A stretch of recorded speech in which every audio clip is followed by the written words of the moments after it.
പഹൽഗാം ഭീകരാക്രമണത്തിന്റെ 1-ാം വാർഷികത്തിൽ ആക്രമണത്തിൽ ജീവൻ നഷ്ടപ്പെട്ടവർക്ക് ആദരാഞ്ജലികൾ അർപ്പിച്ച് പ്രധാനമന്ത്രി നരേന്ദ്രമോദി. ഭീകരവാദത്തിനു മുന്നിൽ രാജ്യം ഒരിക്കലും തലകുനിക്കില്ലെന്നും ഭീകരരുടെ ഹീനമായ ലക്ഷ്യങ്ങൾ ഒരിക്കലും വിജയിക്കില്ലെന്നും അദ്ദേഹം എക്സിലൂടെ വ്യക്തമാക്കി. ജീവൻ നഷ്ടപ്പെട്ടവരെ ഒരിക്കലും മറക്കില്ലെന്ന് പറഞ്ഞ പ്രധാനമന്ത്രി ദുഃഖത്തിലും ഐക്യത്തോടെ രാജ്യം നിലകൊള്ളുമെന്നും വ്യക്തമാക്കി. ഭീകരവാദത്തെ തുരത്താനുള്ള ഇന്ത്യയുടെ നിശ്ചയദാർഢ്യം കൂടുതൽ ശക്തമാണെന്നും പ്രധാനമന്ത്രി. ഭീകരാക്രമണത്തിന്റെ 1-ാം വാർഷികത്തിൽ പ്രതിരോധ മന്ത്രി രാജ്നാഥ് സിംഗും ദുഃഖം രേഖപ്പെടുത്തി. രാജ്യത്തെ ജനങ്ങളെ ദ്രോഹിക്കാൻ ഏതെങ്കിലും തരത്തിലുള്ള ശ്രമമുണ്ടായാൽ രാജ്യം ശക്തിയോടുകൂടി അതിന് മറുപടി നൽകുമെന്നും അദ്ദേഹം പറഞ്ഞു. രാജ്യം നടുങ്ങിയ പഹൽഗാം ഭീകരാക്രമണം നടന്നിട്ട് ഇന്ന് 1 വർഷമായി. 26 നിരപരാധികളുടെ ജീവനാണ് നഷ്ടമായത്.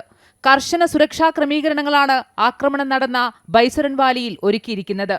പഹൽഗാമിനൊപ്പം കശ്മീരിൽ സഞ്ചാരികൾ കൂടുതലായി എത്തുന്ന മേഖലകളെല്ലാം ഇന്ന് സുരക്ഷാ സേനകളുടെ കർശന നിരീക്ഷണത്തിലാണ്.